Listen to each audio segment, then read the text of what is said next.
called it on Saturday. I don't think we'll have to wait for 4 days. I hope we don't have to wait for 4 days. I think it'll boil down to Pennsylvania. Whoever wins Pennsylvania will win the White House. I think it's as simple as that. If Harris wins Pennsylvania, and it is a must-win for her, then she will win the White House. If Trump wins Pennsylvania, then that's the end of the night. So I think it really boils down to that one state. That state closes at 8 p.m. Eastern time. The difference for this us, time compared to 2020 your show all the way. was that in... Take it away. Yeah. Okay. All right, so welcome to this special edition of The Race for the White House. We're coming to you live from just off the south lawns of the White House, the beautiful structure that was built way back in the 17th century overlooking us. And really, we are at the cusp of history, either way that you look at it. If Kamala Harris wins, the White House gets the first ever woman resident, the first ever woman president of the United States. She will be the 47th president of the US if she were to win. And if Donald Trump were to win, he would be the first president in over 100 years who lost after the first term, demitted office, and then came back and won a second term 4 years later. So either way, it's going to be history making, and you kind of get that feeling today in Washington. You feel like this day something big is going to happen across this country. And this is an election that matters not just to the 150, 160 million Americans who will be casting their vote today. Remember, already almost 78, 79 million Americans have voted, which is half the electorate, half the voter turnout from last time have already voted either in mail-in ballots or through early in-person voting. So it's the other half that will turn up today. And the big question is, which of the two sides is more motivated? Is the Republican base, the MAGA, the Make America Great Again base that Trump has constructed over the last 8 years, are they more motivated to turn out in larger numbers today? Or is it this coalition of women, largely college-educated, white, suburban women, which Kamala Harris seems to have stitched together, who will turn up in larger numbers? And they certainly matter in those battleground states of 7 of them: Wisconsin, Michigan, Pennsylvania, the 3 blue wall states, and then you have the 4 other Sun Belt states in Georgia, North Carolina, Nevada, and Arizona. Which way will America decide? It has, like I said, consequences not just for this country, but right around the world. Let's start this special broadcast, The Race for the White House, beginning now.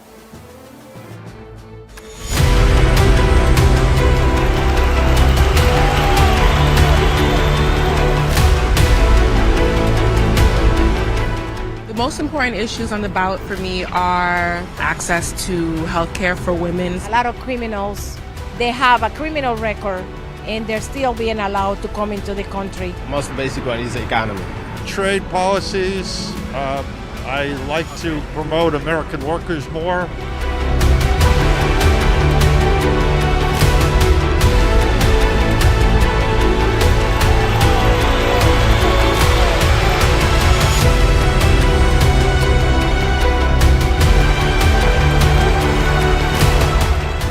I will restore peace in the world, and I will rescue the American dream. My message to Americans tonight is simple. We do not have to live this way. We don't. We are not going back. We are not going back. And this could be one of the closest races in history. Every single vote matters.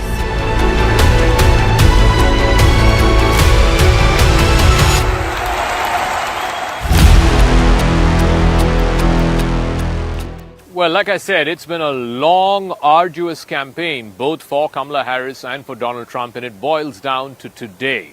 Which of the two sides, the Democrats or the Republicans, are able to turn out the base far more and in greater numbers? Which of the two bases are more enthused? Also, Kamala Harris in the last week or so has been banking on what is called the Nikki Haley Republican voter, women who care about the abortion issue. Remember, this is the first presidential election since the overturning of Roe versus Wade.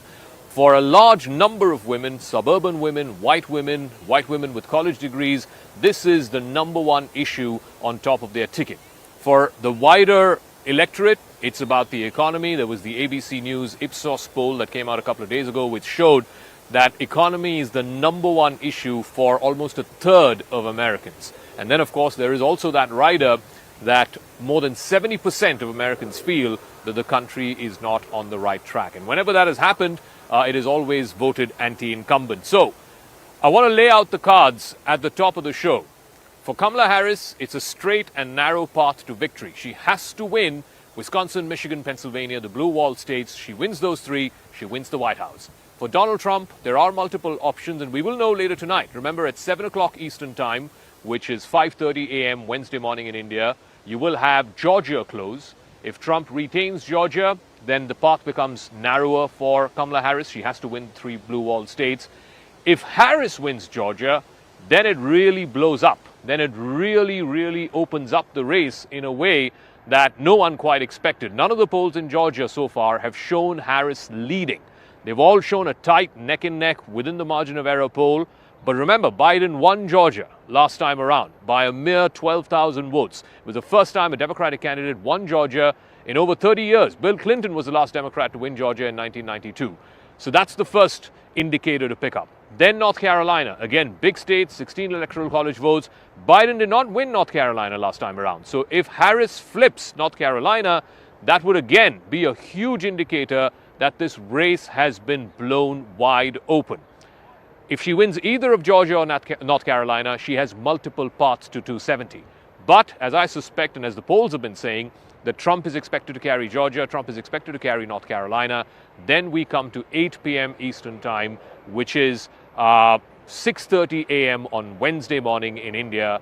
That's when Pennsylvania will close. That is the biggest state, the biggest battleground state, 19 electoral college votes. No president since 1980 has won the White House without winning Pennsylvania. Even when Trump won in 2016, he had to win Pennsylvania.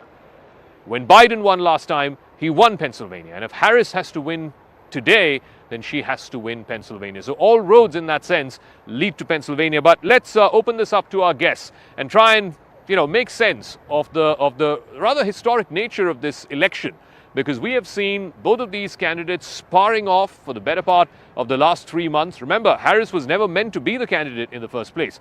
She became the candidate because Joe Biden pulled out of the race when it was apparent to everybody, including to himself and his family and friends, that he was not in a position for the toughest job in the world. He was in a position of active mental decline, and he withdrew in the third week of July. So Harris has basically put together this campaign in the last 3 months or so, in the last 107 days to be exact.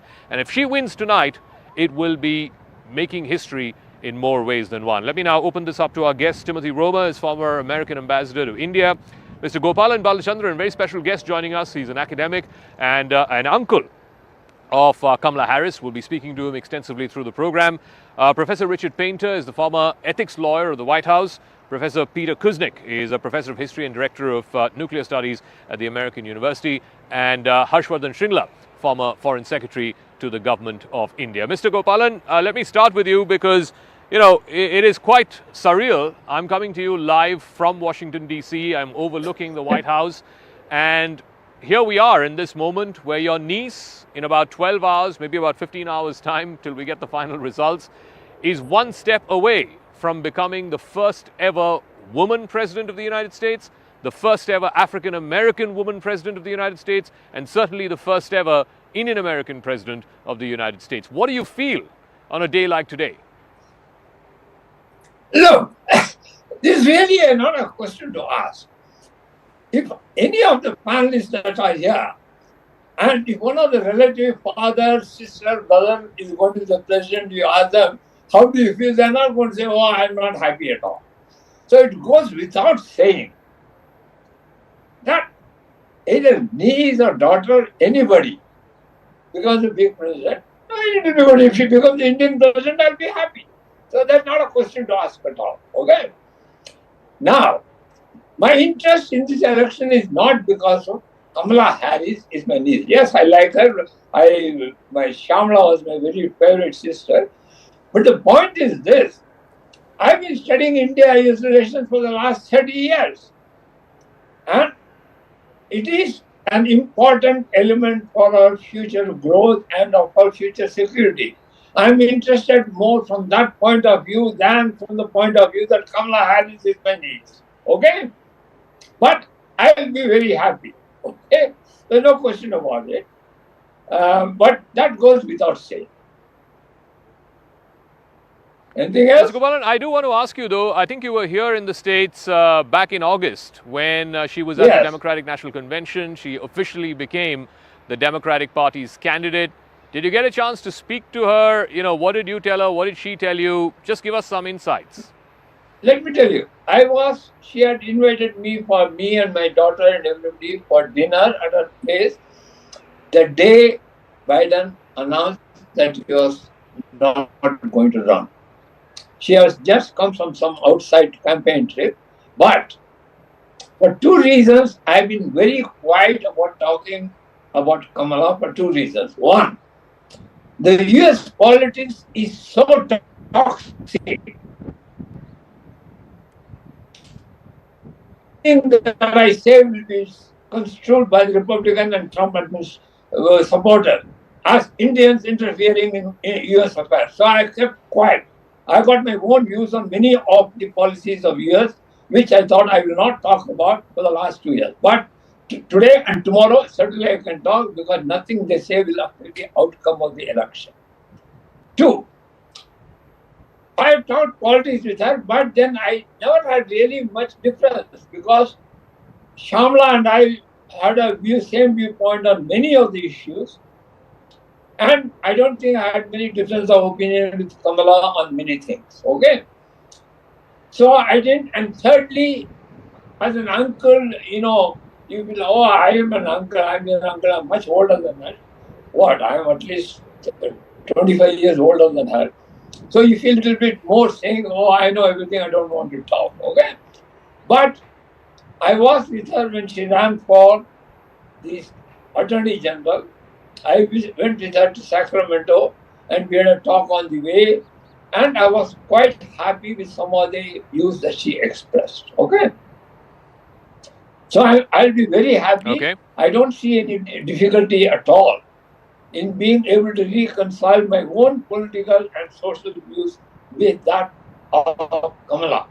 I can't say the same thing about Trump. Okay. All right, Mr. Gopalan, wish you all the very best. We'll be in touch with you. Let's see if in the next 12 hours we'll get to know whether Kamala Harris becomes the first ever woman president of the United States or whether Donald Trump gets a second term in office. Let me also go across before we go to our guest. Ivan Rodriguez is the CNN correspondent. He's joining us live from West Palm Beach, Florida, which is, of course, the Trump HQ. Ivan, thank you for speaking with us.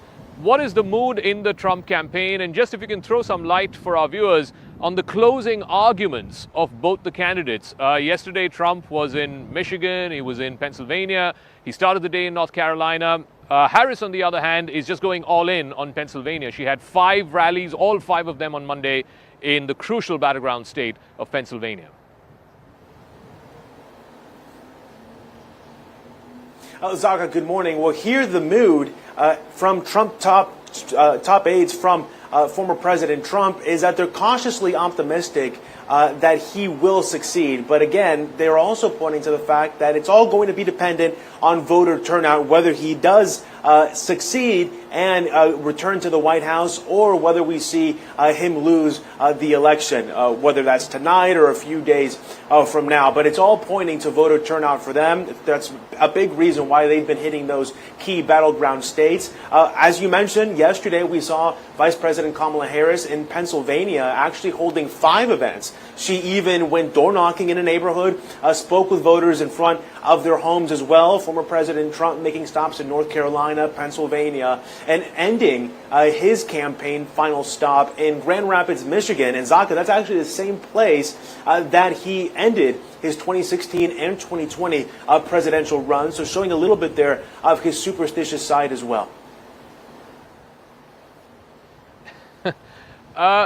In the battlegrounds, and I think, I don't know a last election which has shown this kind of a split where the northern states, Wisconsin slightly towards Harris, even though it's very much a dead heat in many of these states. It's well within the margin of error. And in the so-called Sunbelt states, Georgia, Nevada, Arizona, North Carolina, Trump seems to have a slight edge. What may that mean eventually when it comes down to it, the path to 270 in these battlegrounds for both Harris and for Trump? Well, look, Zaka, there's been so much emphasis, right, on the polling, what they look like. As you mentioned, a lot of these states well within that margin of error, making it pretty much a toss-up. I think now that we're in election day, what we're hearing from a lot of people is the projections are just sort of that, right? The projections. And from there, we can't really gather anything else. It's going to be out dependent on the voter turnout that we see here. But to go back to those battlegrounds in the blue wall states, Michigan, Wisconsin, and also Pennsylvania, a path for Harris really looks dependent on securing that blue wall, which Joe Biden was able to do back in 2020. And now if Trump is able to win at least one of those, it really opens up more of an interesting race, because now we're looking at other key battleground states along that Sun Belt. We're looking at North Carolina, which Trump narrowly won in 2020. Democrats have been eager to flip it ever since then. Then we're looking at Georgia. Joe Biden won that by more than 11,000 votes. We head over to Arizona, where Biden won that more than 10,000 votes, and also Nevada. But again, if Harris is able to get that blue wall locked down in a way, that's her clearest path from what we're being told from her campaign officials to victory. But for Trump, an emphasis on that Sun Belt, really focusing from his campaign that they don't lose any of those states. That's detrimental to his campaign as well. All right, Ivan Rodriguez, live for us from West Palm Beach, Florida, which is the place where Trump is and will be through the day today. Thank you for joining us here on this broadcast. The race for the White House is coming to you just off the south lawns of the White House. Let's open this up to our guests. Ambassador Roma is with us, Mr. Painter, and Ambassador Shringla is also there. Ambassador Roma, let me start with you. I mean, I know that it's a tougher, narrower path for Kamala Harris. She has to win all three of the so-called blue wall states, Wisconsin, Michigan, Pennsylvania. You know, as Ivan was saying a moment ago, the polls and the projections don't matter anymore. They are what they are. Ultimately, what matters is who turns out the vote more today. Why do you believe Harris and the Harris campaign have a better shot of turning out the vote more than Trump and his campaign? Well, nice to be with you, and it's an exciting day here in America. I have not cast my vote yet. I will go in the next couple hours here in the state of Virginia to cast my ballot. So very exciting times, yard signs everywhere. People know their vote really counts and will be counted. And there are not enough terms in the language today: jump ball, coin toss, razor thin. We're seeing, you know, these terms used not only for the presidential race between Mr. Trump and Vice President Harris, but also in the Senate for control of the Senate, which could come down to just one or two seats. In the House of Representatives, some predictions are saying the Democrats might win the 435-seat House by one single race. So every vote counts. We hope in America we're going to have a peaceful transfer of power, condemnation of violence from any side, and acceptance of the results of the election. Now, to your question, why do I think Harris has some momentum right now? I was just up in Pittsburgh for 3 or 4 days campaigning for the Harris election, and I found, one, that her get out the vote effort is exceptionally strong. It may not be as strong as we had in 2008 for Barack Obama, but it's a lot better than 2016. Mm-hmm. And there's excitement, there's volume, there are people going out knocking on neighbors' doors with the identification of who lives there, how they vote, and whether you can give them a ride to the polls or whether they've already voted. So that's one thing. Get out the vote, the army of volunteers. I think that's a slight advantage to Harris right now. Second, I think Harris has raised more money, has more advertising on, has more social media ads going forward. And I think that is a substantial advantage for her, several $100 million in campaign spending, which can also bleed back into get out the vote efforts. And I also think that she's come across in the last 5 or 6 days more as the change agent Americans want change in this election. Initially, 74% of them did not want Trump. They did not want Biden. They wanted a new candidate. They have one now in the last 90 days in Kamala Harris, and she's beginning to really hit the message hard about why she's the change agent for a better economy, why to save democracy, and how to protect your freedoms, whether it's reproductive rights or whether it's freedom of democracy and voting. It's interesting you say that, because the attempt by the Trump campaign has been to completely link her and Biden by the hip, saying that the economic mess, or at least people find themselves not economically well off today than they were 4 years ago, they want to pin it both on Harris and on Biden. Of course, the Harris campaign making the attempt that she would have done things differently, at least economically speaking, particularly when it comes to the prices of groceries, etc. But I want to focus on one critical factor with Ambassador Shringla. We've talked about who's better for India. Is it Trump or is it Harris, so on and so forth. Without getting into that, one interesting thing that when I spoke to some of the Indian American folks here, people who've always voted Democrat and who will continue to vote Democrat, is that they say that they're not feeling like, we're on the cusp of voting in the first ever Indian American as President of the United States. Now, obviously, there is a political reason for it. Harris, I'm not saying knowingly, but certainly her campaign wants to press the case that press the case of her African American heritage, and that's understandable. I mean, the African American vote is about 13-14% across the country. So that's purely from a demographic point of view understandable. The Indian American vote is probably 1%. But it's the feel. It's the feeling that we're just not feeling like we have the first ever Indian American to occupy the White House. That's not coming through, even though a large majority of the Indian American community will vote Democrat, as they always have. Ambassador Shringla.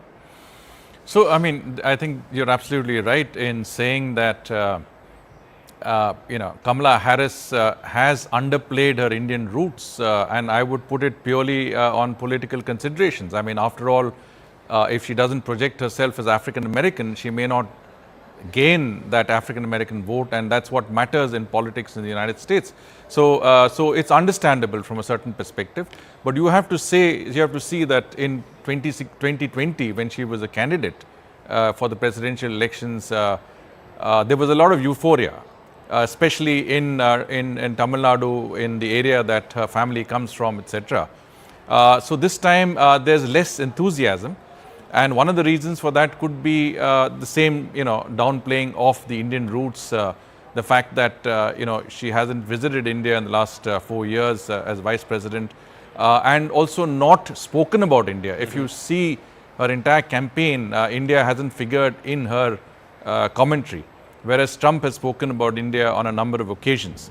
All of which doesn't really amount to any factor as far as India is concerned, because there is no doubt that she would continue to have a strong policy that would support India-US relationship and a momentum that has been created by her predecessors.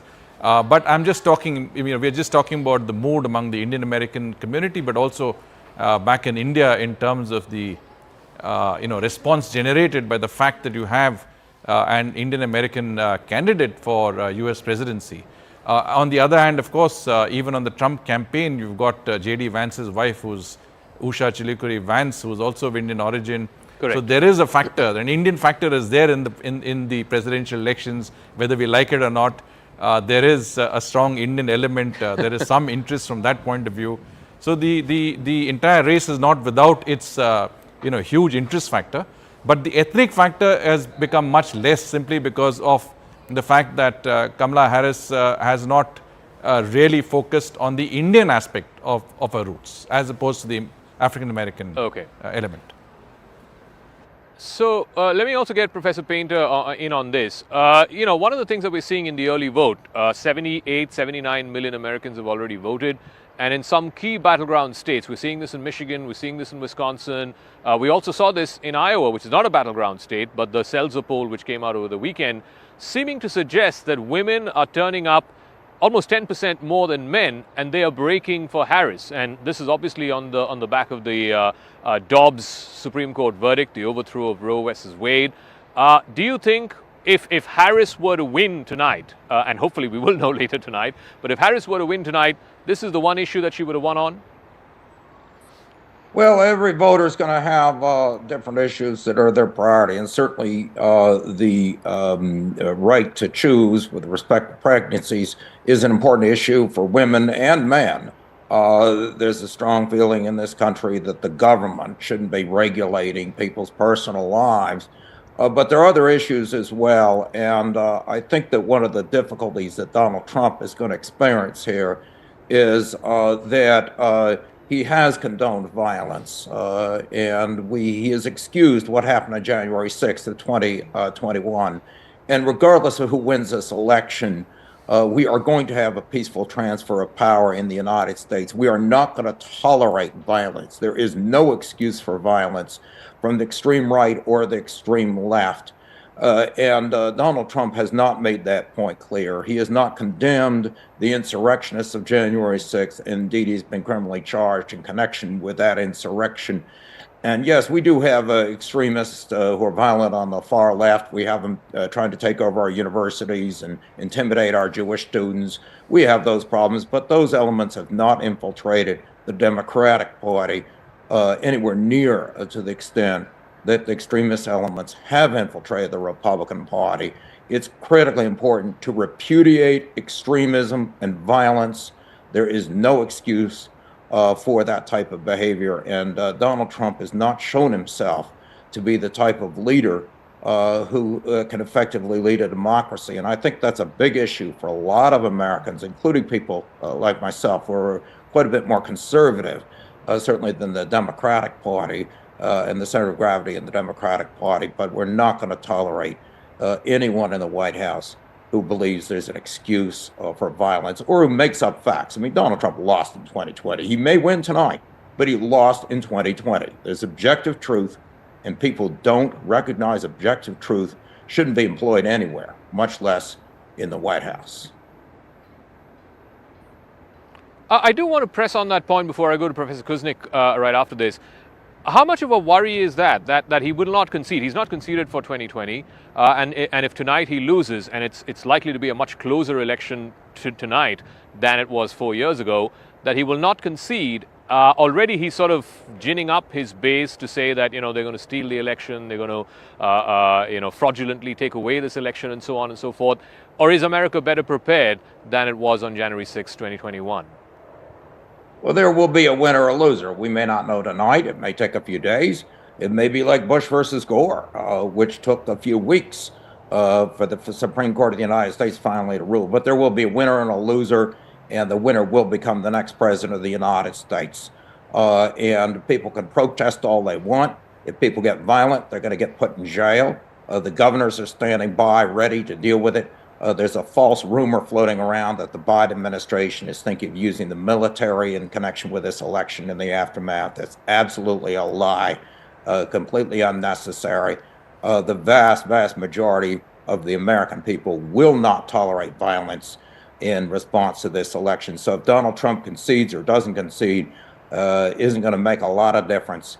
And we're going to have a new president on January 20th, either Donald Trump or Kamala Harris.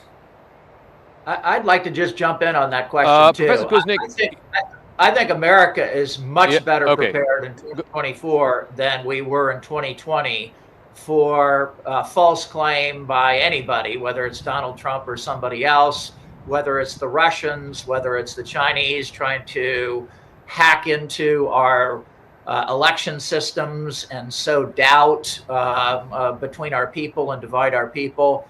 America is much better prepared. I'm part of a bipartisan, nonpartisan, cross-partisan effort of Democrats and Republicans working together, people that have served in the Senate, the House, and ambassador and governor positions from both parties who have been saying for the last 6 months, we are going to be patient in counting the votes. We are going to condemn all violence from either side. We are going to support a peaceful transfer of power, and both sides should accept a free and fair election result. We already have, the examples of prominent Republicans like Governor Kemp in Georgia, who spoke out as a Republican saying there was no fraud in the 2020 election. So people are prepared, and I think hopefully this election will go smoothly. So let me get Professor Kuznick in. The contrast in both the candidates and their closing messages. Kamala Harris seems to have gone back to her original theme, which is of joy and hope and optimism. This whole joyful warrior thing, we saw evidence of that in the last few days and last few of her rallies. In fact, I don't think she even mentioned Donald Trump by name, even though it was very obvious the choice as she laid it out before the American people. Trump, on the other hand, has been a bit negative. After all, I mean, he's running against the incumbent, and he's painted this picture of everything going bad and everything going to the dogs in America, and he's the guy to fix it. The question is, which of these two messages is resonant? And in that, I also want to ask, Trump doesn't seem to be making an attempt to reach out to those independents or people who've not made up their mind. He's more interested in charging up his base and ensuring that his base turns up today on election day more than reaching out to independents who may break away from voting for the Democratic candidate and instead vote for the Republican. Why is that? This is going to be a turnout election. Trump figures that if he can turn out all of his potential voters, he's going to win. But as the congressman said before, the Democrats have a much better ground game than the Republicans do. The Republicans have given their ground game over to Elon Musk, who put $75 million into this, and it seems to be floundering. The Democrats, on the other hand, have got people out there. I was talking to my students last night. They were going to North Carolina. They were going to Pennsylvania. So they are much more energized in that way. So I think that's going to break in the favor of the Democrats. But the point you were making is a very important one. Trump's message, as this campaign is nearing its end, has gotten darker and darker and darker. And so Kamala Harris is contrasting that by a much more upbeat, positive message. She talks about unifying America. She says she's going to be the president for all Americans, while Trump is talking about using the military, using the judicial system to lock up his enemies. She makes the point over and over again that when she gets to office, she's going to have her to-do list to help the American people. When Trump gets to office, he's going to have his enemy list to lock people up. So that message, I think, is resonating. And she also talks about solutions to climate change. She talks about women's health issues, reproductive rights. She talks about a much more inclusive message about immigrants. So I guess we have a real choice. Some of Trump's former top supporters and generals, Mark Milley, the chairman of the Joint Chiefs of Staff, Kelly, who was Trump's personal chief of staff. Milley, for example, says, now I realize he's a total fascist. He's the most dangerous person to this country. And Kelly said similar things, as have Esper and other top officials in the Trump administration. So that message is also getting out there that this is not a normal election. That Harris, for all her faults, and I'm very critical of her, especially her foreign policy, is going to abide by the Constitution, is going to maintain American democracy, and will concede if she's defeated. But as we were saying before, Trump was not going to concede. In fact, it's very likely Trump will claim victory tonight, even though there is no basis for doing so. And he is not going to abide by the Constitution. And as Professor Painter was saying, he is going to probably do what he did in 2020, in January 6th, and try to overturn the results of the election. So this choice is clear as can be. And I think we're mostly in the consensus about this. So I want to get Ambassador Romer back because, we've been here for the last 3 days now, and you speak to people, they are willing to say that they think Trump will win. They are willing to say that they have voted for Trump in a way that I didn't see in 2020 or in 2016. because of two reasons. One, they feel like, these two wars that are going on, it takes a strong man to stop them, and they think that Trump is the one to do it, not Harris or Biden. And the other one is the economy. People feel, even though the top line numbers look great, the stock markets are going through the roof and stuff, people feel like inflation's really biting them, and the only person who can fix that, whether he can or not, we don't know, but they feel that because he's a businessman, he can somehow fix the inflation and cost of living crisis. How do you speak to that? Speak to specifically those two concerns, ending the wars and fixing the economy? Well, both good questions, and I did get a lot of those types of questions up in Pennsylvania in the rural communities and up in Pittsburgh in the city itself. I don't think most Americans are focused on foreign policy right now. For better or worse, most of the concern and most of the questions are about the economy and inflation and housing costs. They're about reproductive rights and freedom and protecting our democracy. They're about immigration and border control. Very few people are asking those important questions that I wish more Americans would spend time thinking about, is how will these two candidates approach Ukraine and the war in Ukraine from very different perspectives.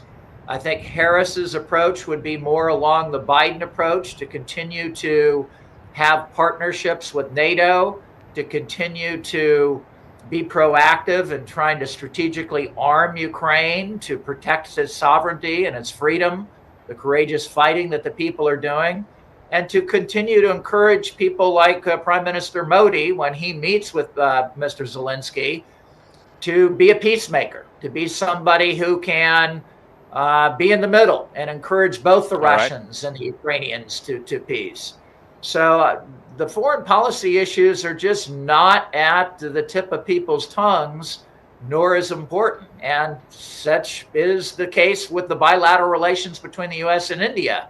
I think Mr. Trump would probably reinforce more tariffs and possible, increasing those significantly on India. He tends to look at a country with the basic trade deficit rather than the strategic relations and the importance that India brings in balancing China, in our economic growth and our democratic principles and shared values. So I think Vice President Harris is probably going to be a better friend in the U.S.-India relationship than Mr. Trump would. We do have bipartisan support for the U.S.-India relationship in Congress. Both Democrats and Republicans support that strong relationship. All right, we'll see how this plays out. I want to thank all our guests, and I'm sure they'll be with us through the night and through the next few days.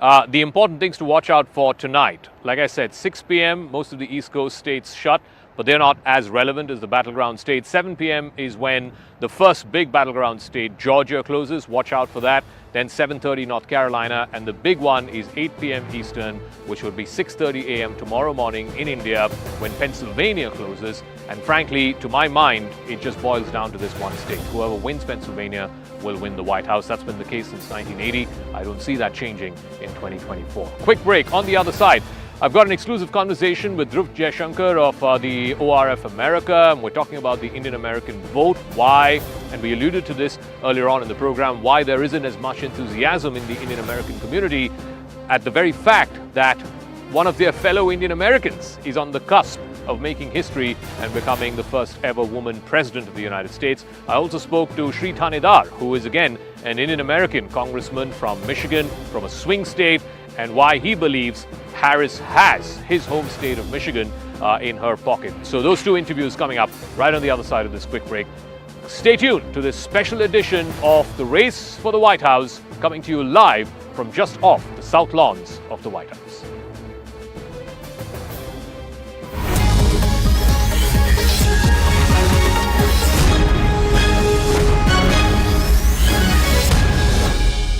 This शक्तिवाद. So it's the big election in America between Kamala Harris and Donald Trump. While there is so much interest in India and around the world as to who will become the next president of the United States, it ultimately boils down to a bunch of swing states, some important communities, whether they show up at the vote or not.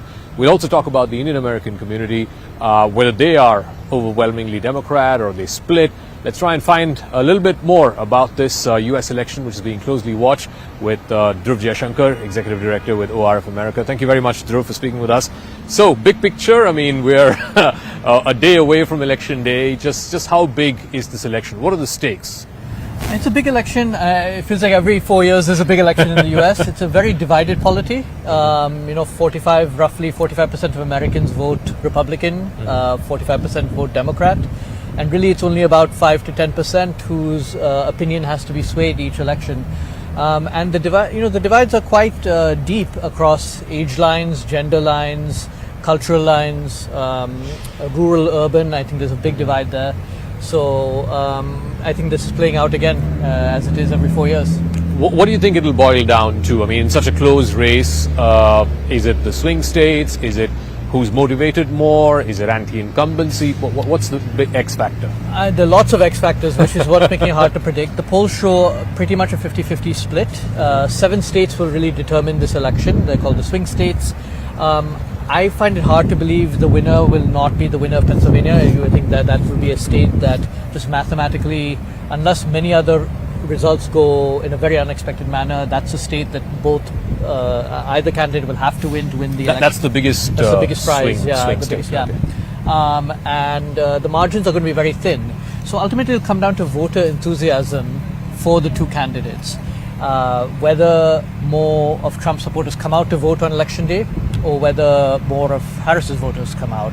And that will happen tomorrow, and that will really determine the outcome. So, one interesting thing, and I guess in elections past, other than the 2021, one new phenomenon we're seeing is a lot of people are voting early, yes, either by post or by mail-in, by in-person early voting. I think 75 million is the figure that I last checked. That's almost half the electorate. Yes.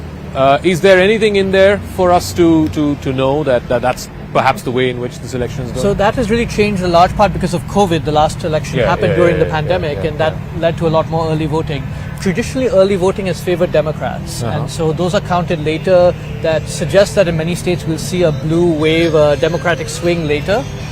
But it really will depend on a number of other factors. One of the things that's happened this time is this signs that more Republicans are voting early. Voting early. Okay. So the balance may not be as skewed towards Democrats as in the past. But again, we'll only know after counting is completed. Let's talk a little bit about the Indian American community. There's about 2.5 million of them. Generally they've been sort of Democrat leaning. This time, are you seeing anything different? So traditionally about 2/3 are registered Democrats, about 25% are registered Republicans. There is some indication, there was a recent survey done by the Carnegie Endowment, there's another one of Asian American voters. It suggests that the picture might be a bit more complicated, particularly amongst younger men who might be gravitating more towards the Republican Party. But on balance, I would expect that the majority will still vote Democrat. Tell us a little bit more about the younger men, because it's not just the Indian American young men. We're seeing that amongst African American young men. We're seeing among Hispanic young men, of course, white young men. Yes. Why are they gravitating towards Trump? There are many sociological reasons.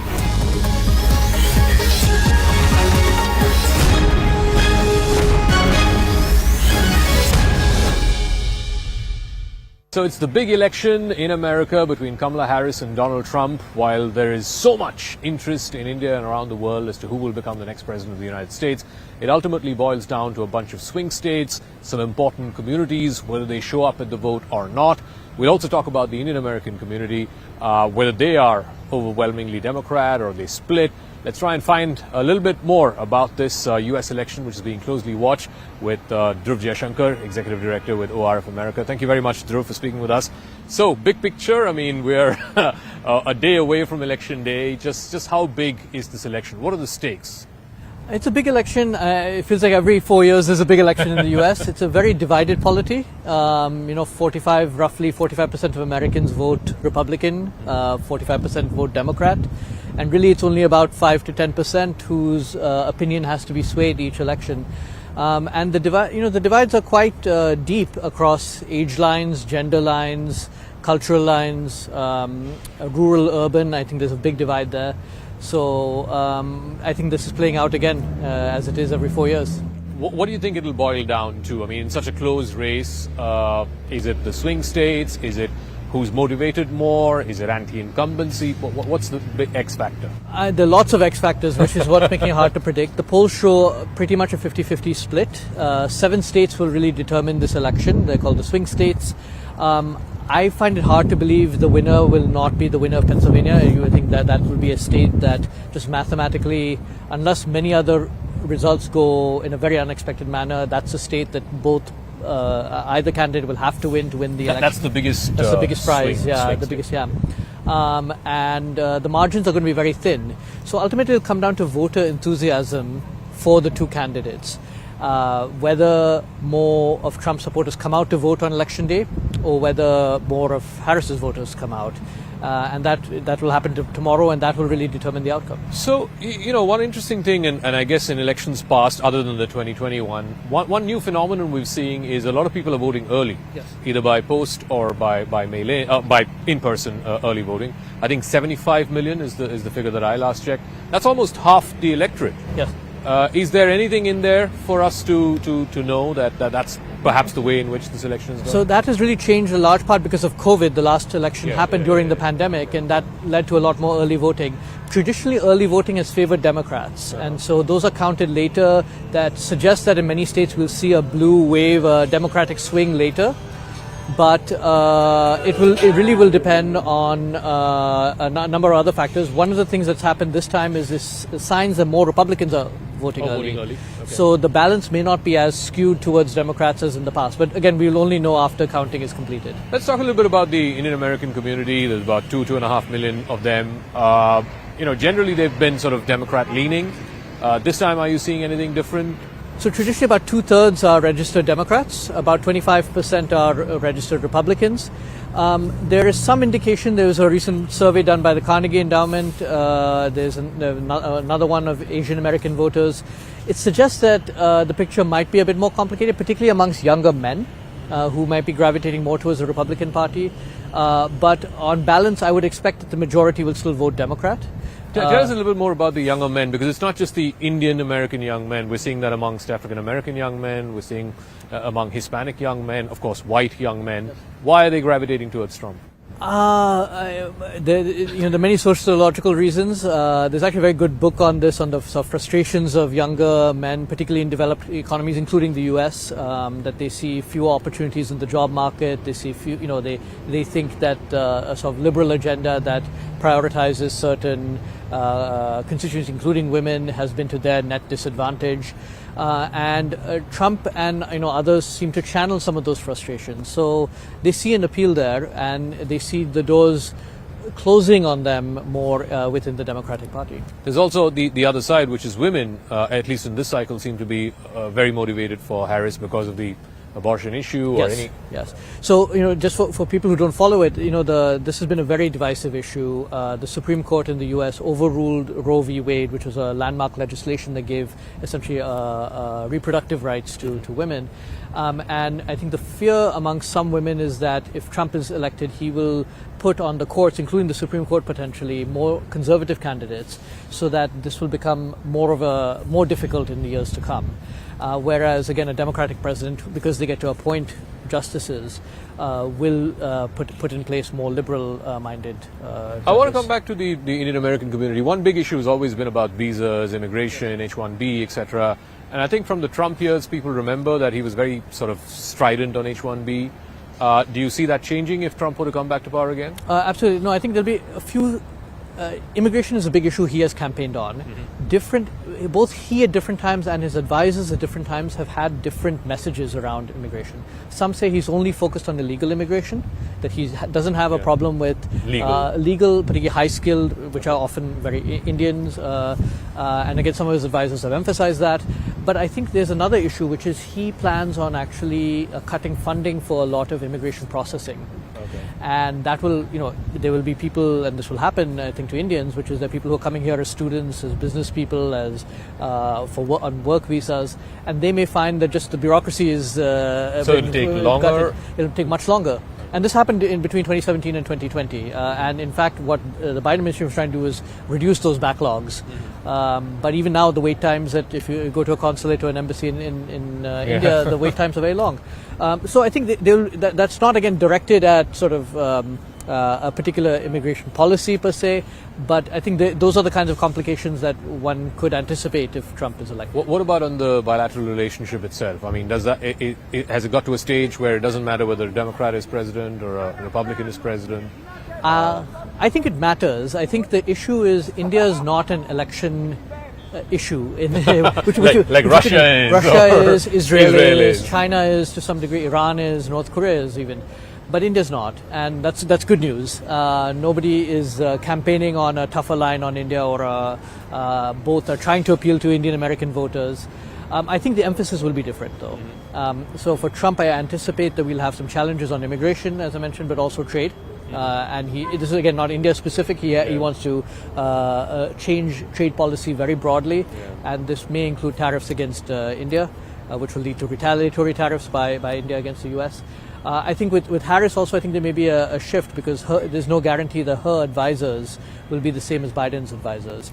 And I think we may see more of a sort of progressive agenda, again, globally, not directed against any particular country. But in the context of India, what may that mean? I think it'll be sort of more, people fear more preachiness on certain issues related to Indian domestic politics, which by and large, actually, the Biden administration has stayed away from. A less strategic approach to the Indo-Pacific, just in the list of priorities, that will not be so high.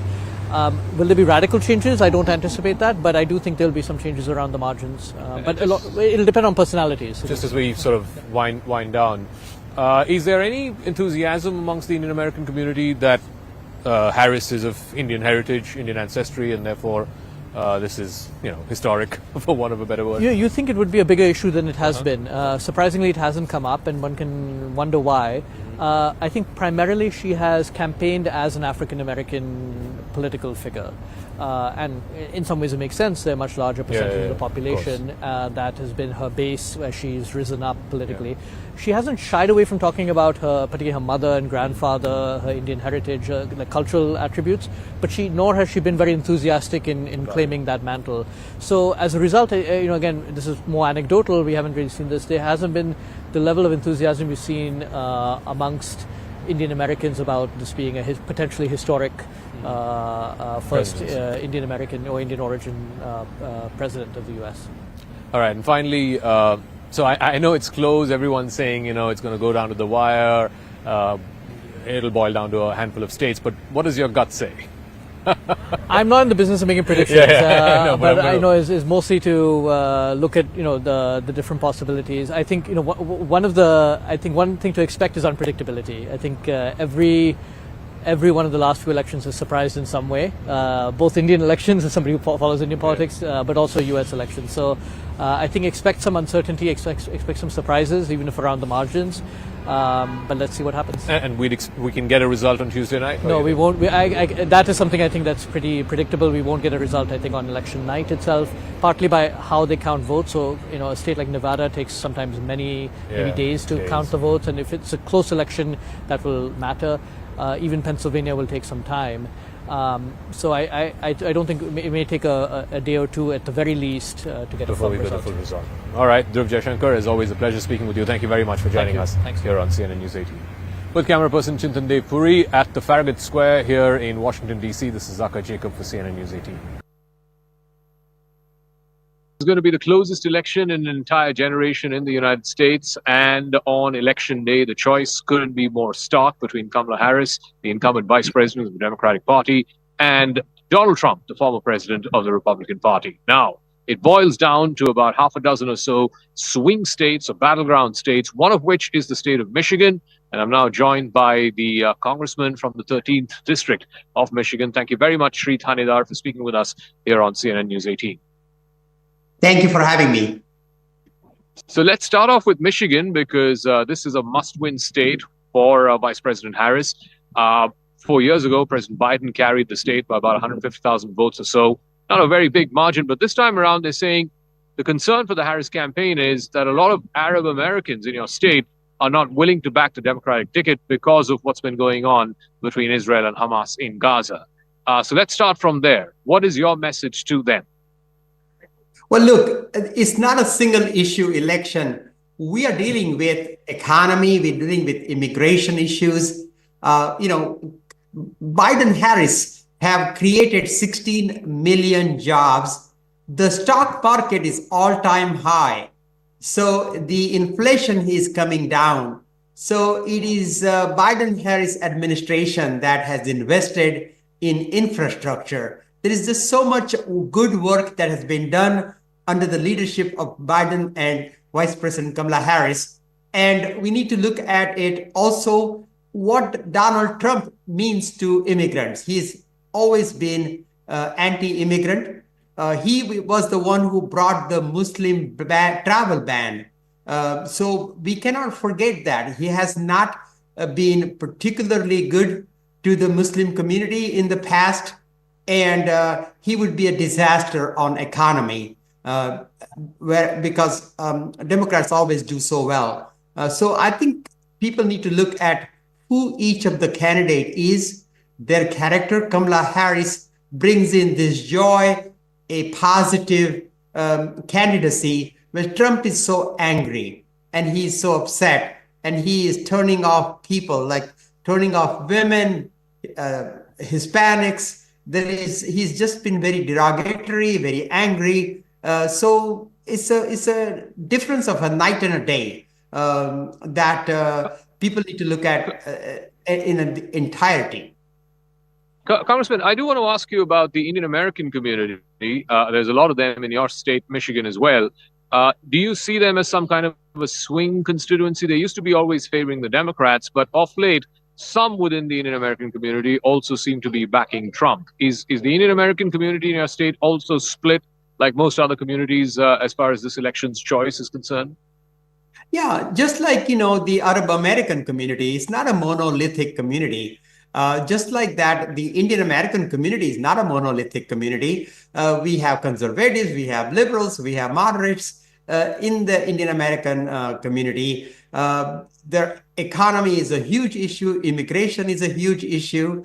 And this is the first time an Indian immigrant, Shyamala Gopalan's daughter, going to be the next president of the United States. This is a matter of immense pride to the Indian American community. So we cannot forget the fact that she is a daughter of an Indian immigrant.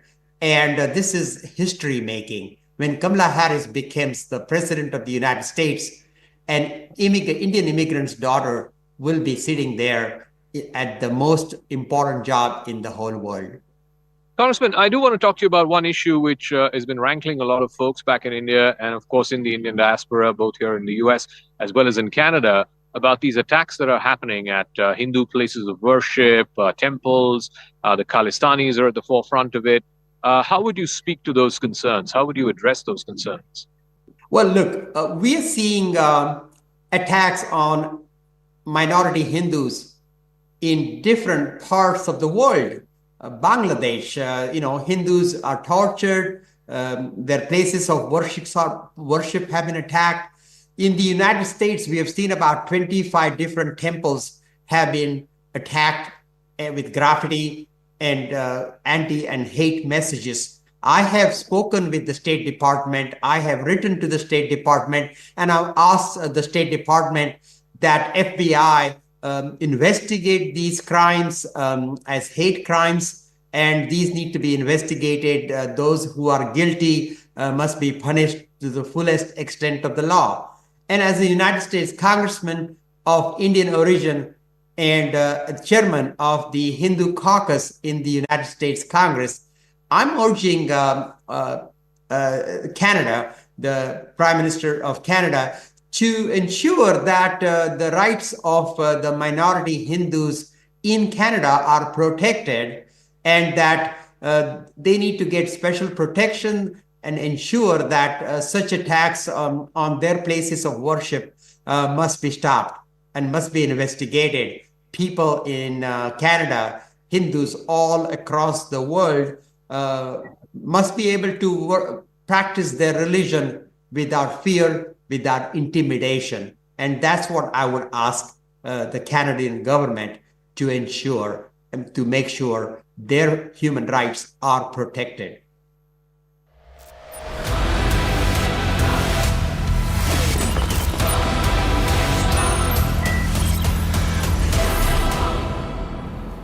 Viewers, it's all underway in the United States.